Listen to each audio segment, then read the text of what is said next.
네, 1조 정도가 아니고 이거 전적으로 언론의 난입니다. 아시다시피 JTBC 태블릿 PC 보도로 촉발이 됐는데요.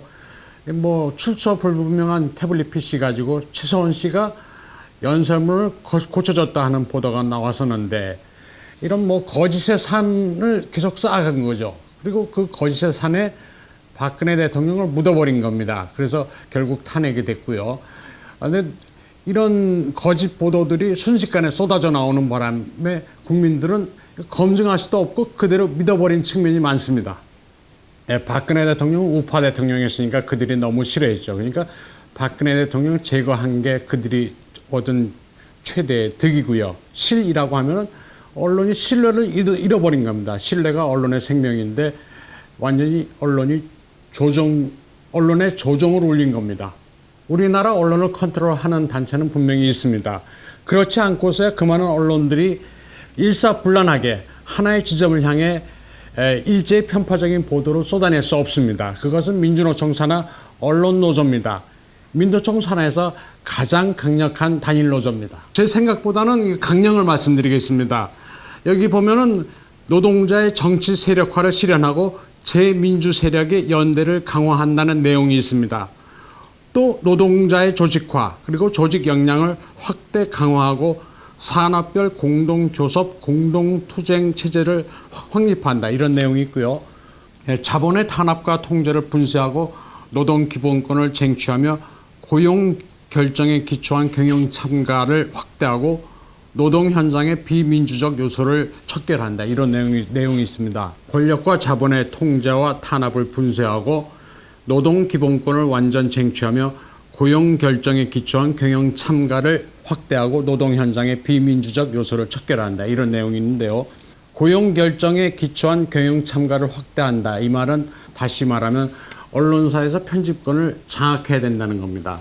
이 내용뿐만 아니라 전 세계 노동자와 연대해서 국제 노동 역량을 강화하고 인권을 신장하며 전쟁과 핵무기의 위협에 맞서 항구적인 세계 평화를 실현한다, 이런 내용들이 있습니다. 굉장히 좀 황당하죠.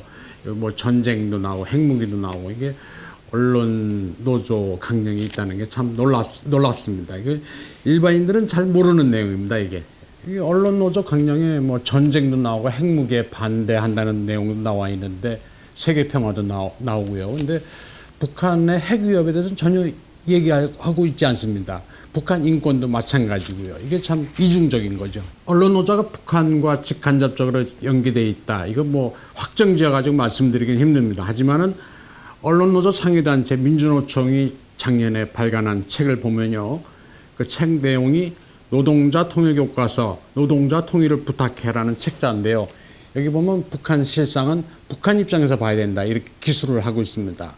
예를 들어 북한 핵 개발은 미국에 봉쇄당했기 때문에 사회주의를 지키기 위해서 어쩔 수 없는 선택이다 라든지, 6.25는 분단 해소하기 위한 내전인데 미국이 개입해서 전면전이 됐다, 또는 남한이 경협의 상징인 개성공단을 폐쇄기로 몰았다. 이거 완전히 북한 입장에서 바라보고 있습니다.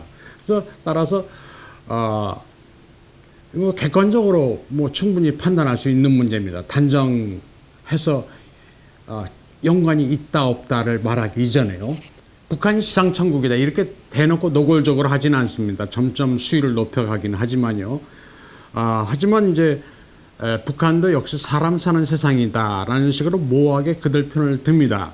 예를 들면 평양에서도 대동강 맥주를 마신다, 가족들이 놀이공원을 간다, 결국 뭐 사람 사는 세상 비슷하다라는 식으로 몰아갑니다.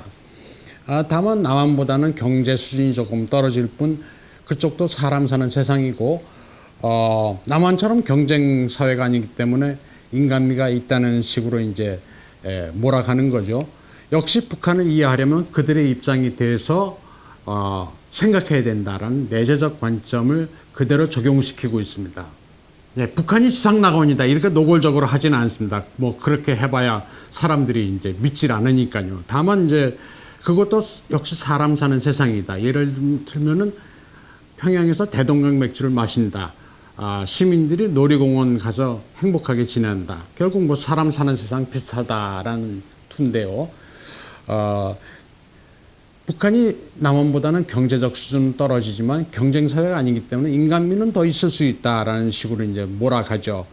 결국 이제 북한을 이해하려면 그들 입장에서 생각해 봐야 된다라는 내재적 관점이 역시 적용되고 있습니다.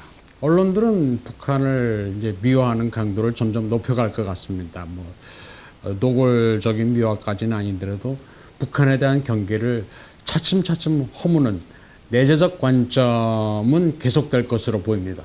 결국 우리 민족끼리라는 뭐 그런 구호겠죠. 우리는 한민족이다, 통일지상으로 바라보는 것 같습니다.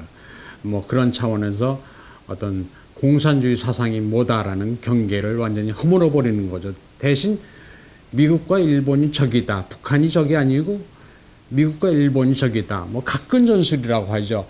미국이든 일본이든 한쪽의 동맹을 각근의 한쪽 면처럼 끊어버리면 대한민국은 끝날 수 있다는 게 전술이라고 봅니다. 대한민국 언론이 북한을 미화하는 이유는 결국 우리 민족끼리라는 슬로건을 내세워서 결국 뭐 통일지상주의를 내세우는 겁니다. 반면에 이제 일본과 미국 같은 전통 우방과는 멀리 해야 되겠죠. 북한과 뭐 하나가 되기 위해서는. 후세 역사에서 증명될 일이긴 합니다만 박근혜 대통령은 개성공단 폐쇄, 참수부대 편성, 드레스덴 선언처럼 북한에 대해서 할 말을 너무 당당하게 했다는 점을 봐야 될 것 같습니다. 박근혜 대통령 탄핵된 것이 뭐 그 당시 정책과 관련이 있는지 없는지는 뭐 딱히 단정 지을 수는 없습니다. 다만 그때 당시 분위기가 개성공단 폐쇄라든지 참수부대 편성이라든지 드레스덴 선언처럼 북한이 이제 흡수 통일이라는 것을 두려워할 만한 뭐 이런 정책 기조로 간 거는 확실해 보입니다.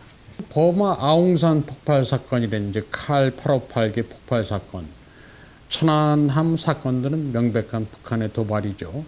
나머지 이후에 벌어진 사건들은 개연성은 있다고 보는데 글쎄요, 이것도 역시 뭐 나중에 밝혀질 일이라고 봅니다.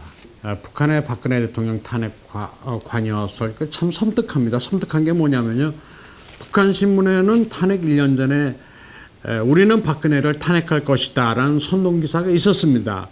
정확히는 2016년 3월 26일자 북한 노동신문인데요. 북한 신문에 떠들던 게 1년 후에 정확히 현실화된 게 참 놀랍습니다. 이 내용은 이화여대 대학원 북한학과 학생이 공부하기 위해서 도서관 열람을 하다 보니까 이 북한 신문 보고 이런 내용을 보고 깜짝 놀랐다는 게 이미 기사화도 됐습니다.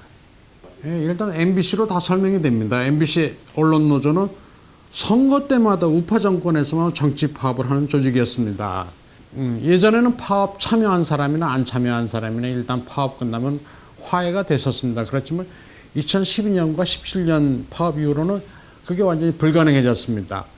북한의 5호 담당자처럼 후배가 선배를 고발하는 그런 조직이 됐습니다. 예를 들면 식사 자리나 술자리에 있었던 사소한 얘기까지 꼬투리를 잡아가지고 사상 검증을 하는 그런 행태가 비일비재해졌습니다. 특히 2018년 말 최승호 체제가 들어서면서부터는 6.25 때 인민위원회 같은 완장을 차고 인간 백정 노릇하는 공산주의자 같은 소위 정상화위원회라는 기구가 설치됐습니다. 그래서 비언론 노조원들을 신문하고 정직 해고에 처했습니다. 다행히 얼마 전에 법원이 정상화위원회 행동을 무효화했습니다. 대한민국이 망하지 않는 한 정상화위원회의 행동대장 노릇을 한 이런 사람, 언론 노조원들을 반드시 이제 심판해야 된다고 생각합니다. 진영 논리에 휘말려서 지나치게 정치화된 게 가장 큰 문제점입니다. 언론이 공평무사하고 있는 사실만 보도를 해야 되는데 언론 노조가 개입해서 기사 논조를 특정 방향으로 이끌고 선정적으로 보도를 함으로써 국민의 눈과 귀를 가리는 것이 가장 큰 문제점입니다. 네, 굉장히 암울합니다. 그 전교조하고 똑같습니다. 그 학생들을 이제 전교조가 교단을 장악해서 어릴 때부터 망쳐놓은 것과 똑같습니다. 학교를 벗어나면 그 다음에 바통을 이어받아서 성인들을 망쳐놓는 것이 언론 노조입니다. 그 망국의 방향으로 이끌고 가는 거죠. 언론이 이대로라면 대한민국 미래는 아주 암울합니다. 전교조가 교단을 장악해서 어릴 때부터 학생들을 이제 망쳐놓는 것과 똑같습니다. 성인이 된 사람들은 이제 언론이 이제 언론 노조가 전교제 바통을 이어받아서 눈과 귀를 가려가지고 어리석은 국민으로 만드는 거죠. 그 망국의 길입니다. 네, 위기에 대한민국을 구하기 위해서는 개개인의 각성이 필요합니다. 한국인은 이제 보통 이제 이성보다는 감성에 휘둘린다고 하는 지적이 많은데요. 자유민주주의 가치는 무엇인지, 시장경제의 가치는 무엇인지, 그리고 우리가 역사를 제대로 알아야 됩니다. 역사와 문화에 대한 제대로 된 이해가 없기 때문에 지금 이 지경이 됐다고 생각을 합니다. 예, 부역자 영화는 이게 공기와 같습니다. 평소에 소중함을 모르는 우리 자유와 같습니다. 그런데 이게 자유는 공짜가 아닙니다. Freedom is not free라는 말씀을 해드리고 싶습니다.